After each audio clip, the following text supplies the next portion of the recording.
Hi YouTube, welcome back to the Hardwork Homestead. I'm really trying to look into the camera now because I know I've been looking off over here, but I think I've got it dialed in now.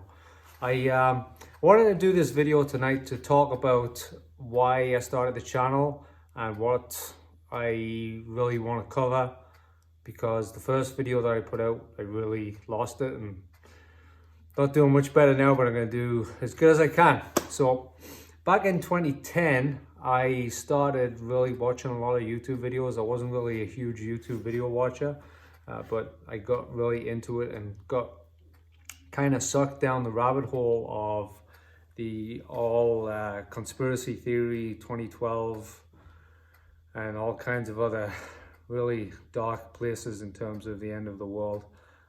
And really got pulled into that whole idea that 2012 was going to be it. Read a bunch of books on preparedness and, kind of how to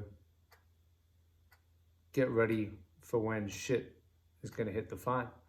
And I really have to say that at the time I kind of believed something was going to go down. I thought something was going to go down. So I really started preparing. And I'd also just come back from visiting my sister who was living in New Zealand.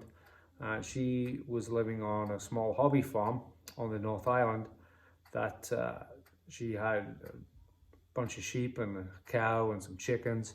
And I was over there visiting and absolutely loved it. Just kind of fell in love with that whole idea of having a hobby farm and feeling like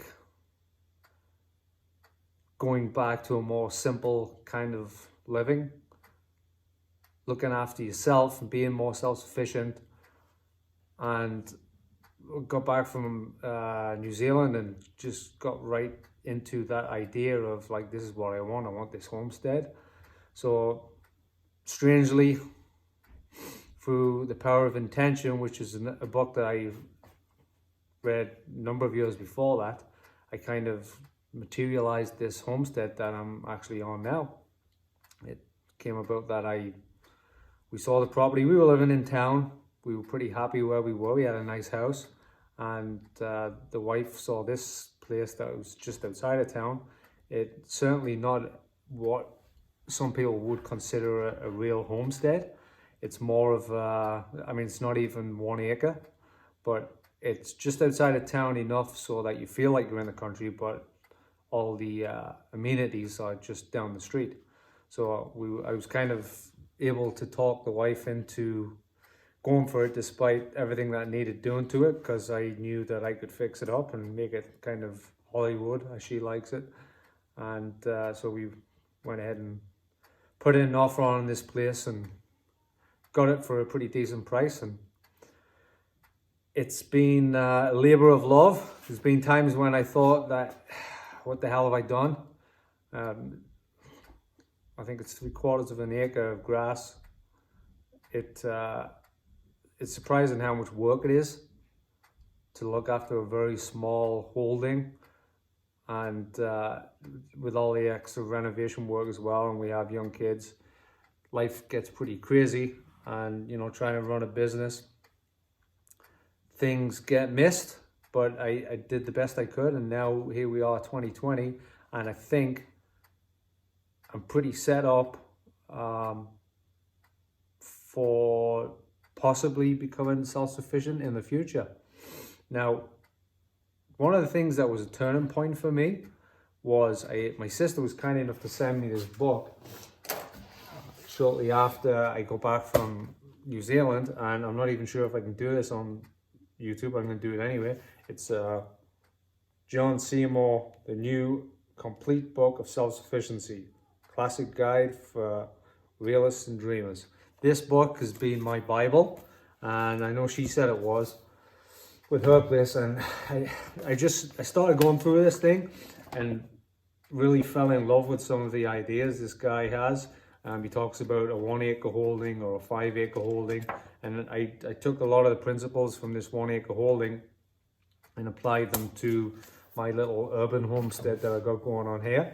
And started off with chickens. and the video I put on the other night was the chicken coop that I built. I think it was a little premature because there was a lot of things that really actually needed doing in the house. But anyway, it was one of the first projects that got it off the ground. Got the chickens, and they started laying eggs within a week, and it was pretty cool. It was a good sense of satisfaction. And then we started really working on the inside of the house, so didn't really do a whole lot outside. Got into building a couple of raised beds, and you know the thing is with raised beds, with any type of vegetable gardening or like growing your own food, you've got to stay on it. Like you have to give it time. If you try and well, like most people, you have these great ideas, or you're going to grow all the food for the entire family, but it's just not going to happen. I'm sorry to tell you, it's just not going to happen initially. You always bite off way more than you think you can chew, and then before you know it, your garden's just full of weeds. So one thing I have learned is just dial back your ideas. Start off with a few simple things, you know, some tomatoes or cucumbers, maybe some hot peppers, stuff that you use in your day-to-day, you know, when you go shopping, stuff that you use every week. Put those in the ground and start with them. Start small, that's what I would say. And now, you know, we're 7, almost 8 years into it, and I'm just kind of figuring out now how much I can handle between work and life and everything else, so that I can keep it tidy and have some actual usable stuff. Part of the problem is, quite often what I'm learning now is that everything comes right away. So like all of a sudden you have nothing, then all of a sudden you've got a million cucumbers and a million tomatoes, a million hot peppers, tons of spinach, and you can't use it enough. So I end up giving it away to people, which is fine. It's all good.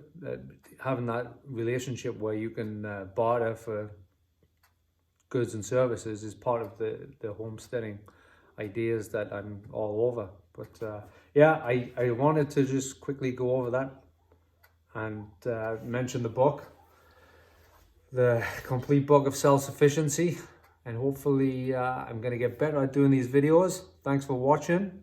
Hit the like and subscribe button, and I'm going to come up with some really good stuff. You're going to like it. It's going to be scary, going to be a little bit dangerous, but you're going to like it. See you next week. Thanks for coming to the Hardwork Homestead.